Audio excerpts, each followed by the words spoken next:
আমাদের যতক্ষণ পর্যন্ত এই দেহে প্রাণ আছে ততক্ষণ পর্যন্ত এখানে উনি অনশনে আছেন, অনশনেই থাকবেন। আমরা যদি চাই এখানে 100-200 মানুষ নিয়ে বসতে পারি। আমাদের সাধারণ সম্পাদক উনি চাচ্ছে না এখানে কোনো ধরনের মব সৃষ্টি হোক। 5ই নভেম্বর থেকে আজকে হচ্ছে 8ই নভেম্বর, প্রায় 4 দিন। 4 দিনে উনি 98 ঘন্টা যাবৎ এখানে অনশনরত অবস্থায় আছেন।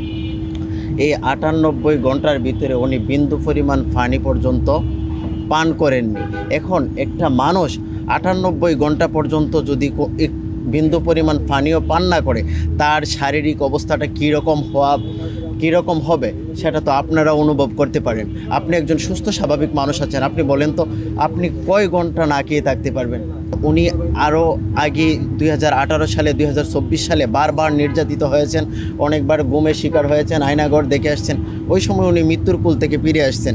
এখন যে অবস্থা, এই রাষ্ট্রের জন্য যদি আমাদের 24-এর গণ অভ্যুত্থানে উনি যদি লাঠি হাতে নিয়ে না বলতেন যে আমরা এই রাষ্ট্রের মালিকানা বুঝে নিতে এসেছি, আজকে এই রাষ্ট্রের এই ইসিগুলো এখানে বসে থাকতে পারতো না, আমরা এভাবে স্বাধীনভাবে কথা বলতে পারতাম না। ওনার কারণে, ওনার অবদানের কারণে আজকে এই ইসি এখানে বসে আছে, উপদেষ্টা হয়েছে, ডক্টর ইউনূস উপদেষ্টা প্রধান হয়েছেন।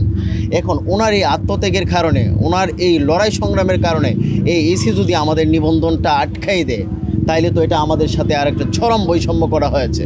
আমাদের যতক্ষণ পর্যন্ত এই দেহে প্রাণ আছে ততক্ষণ পর্যন্ত এখানে উনি অনশনে আছেন, অনশনেই থাকবেন।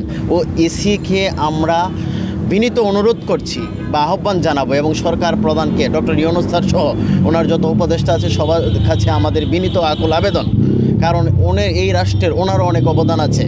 হ্যাঁ, এই বিভিন্ন লড়াই সংগ্রামের দিক দেখে হলেও ওনার এই আবেদনটুকু মঞ্জুর করার জন্য বিনীত জোর আহ্বান জানাচ্ছি।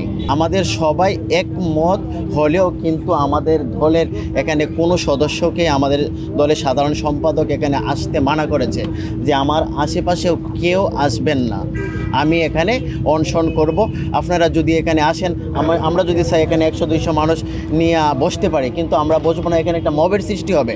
কারণ সবার মস্তিষ্ক তো সমান থাকবে না, কেউ বলবে এটা ভাঙ্গো, আমরা ভিতরে যাবো, ইসির সাথে কথা বলবো, ইত্যাদি ইত্যাদি। আমাদের সাধারণ সম্পাদক উনি চাচ্ছে না এখানে কোনো ধরনের মব সৃষ্টি হোক, অরাজকতা সৃষ্টি হোক।